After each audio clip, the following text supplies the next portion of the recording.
මුව වැද්දෙක් මේ වැදිකමේ ගිහිල්ලා පිපාසයක් හැදුණා. ඊට පස්සේ එයා වතුර හොයාගෙන යනවා, කිසි තැනක වතුර නැහැ. ඇලවල් උඩින් යනවා, ඇලේ වතුර නැහැ. වතුර යන ඇලේ වතුර හිඳිලා. ඊට පස්සේ ආරාමයකට ගියා. ආරාමේ වාජනවල වතුර නැහැ. ඒ ආරාමේ ඉන්න කැලේ ආරාමේ ඉන්න හාමුදුරන් වහන්සේගේ පැන් වලඳන් තියෙන කලේ පුරවල වතුර. ඒ හාමුදුරු උදේ වතුර කලේ ගෙනාවා කුටියට. අර මිනිස්සයා වතුර ඉල්ලගෙන ආවා. මේ මිනිස්සයාට වතුර දෙන්න කලේ ගන්නකොට වතුර නැති වුණා. උන්වහන්සේ දිවසින් බැලුවා භාවනා බලෙන්. මේ මිනිස්සයා මැරුණාට පස්සේ නිරේ යන්නේ. කිව්වා කලබල වෙන්න එපා. තියෙන වතුර නැති වුණා කිව්වා.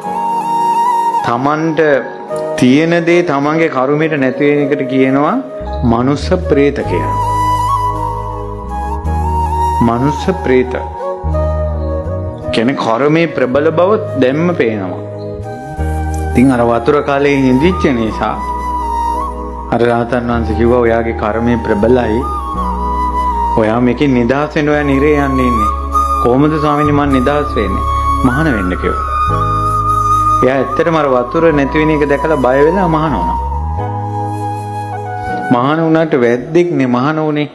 ඔක දවස් කීපයක් යනකොට අමතකයි. මෙයාට ඉන්න බෑ.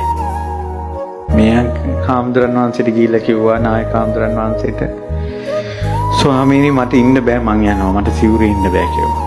ඊට පස්සේ කිව්වා යන්න කලින් වැඩක් කරන්න පුළුවන්ද? ඊට පස්සේ කිව්වා පුළුවන්. ඔයා දැන් සාමණේර නමක්නේ. ඔයා පුළුවන් තරම් අමු ගස් කපලා අමු දර ගොඩක් මෙතන ගන්නකො. විශාල දර ගොඩක් දවසෙම. තුට දවසෙම මෙයා අමු ලීගෙන ගොඩක් ගැව්වා. පුළුවන් තරම් වතුරේ ඉන්න කිව්වා ඒකට. වතුර ඉස්සා. ඊට පස්සේ කෝ ඔයා මැරිලා යන නිරේ මම දැන් ගන්නවා කිව්වා අබ්බ ඇටයක තරම් ගිනි පුපුරක්. අබ්බ ඇටයක් තරම්. කියලා උන්වහන්සේ ඉරිදියෙන් මහ පොළොව ඇතුළට අත දාලා අර නිරේන් අබ්බ ඇටයක් තරම් ගිනි පුපුරක් අරන් දැම්ම අර මේ දර ගොඩට. අළු වුණා. අරයාගේ ඇස් දෙක ඉස්සරහ පිට. ඊට පස්සේ මෙයා රහතන් වහන්සේ දේශනා කරනවා ඔය අබ්බ ඇටයක් වගේ ගිනි පුපුරක් කිව්වා. මහා මෙරක් තරම් ගින්දරක් උඹ එනකල් බලාගෙන ඉන්නවා කිව්වා.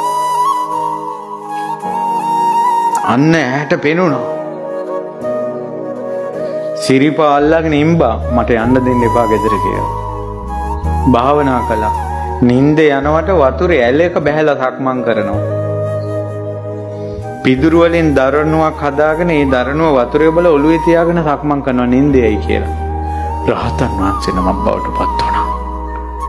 නිරේ යන්න තිබ්බෙක් කෙනාට ජීවිතේ වෙනස් කරගන්න පුළුවන් වුණාද බැරි වුණාද? නිරේ යනවා කියන එක නිට්ටයයිද අනිත්‍යයිද? අනිත්‍යයි.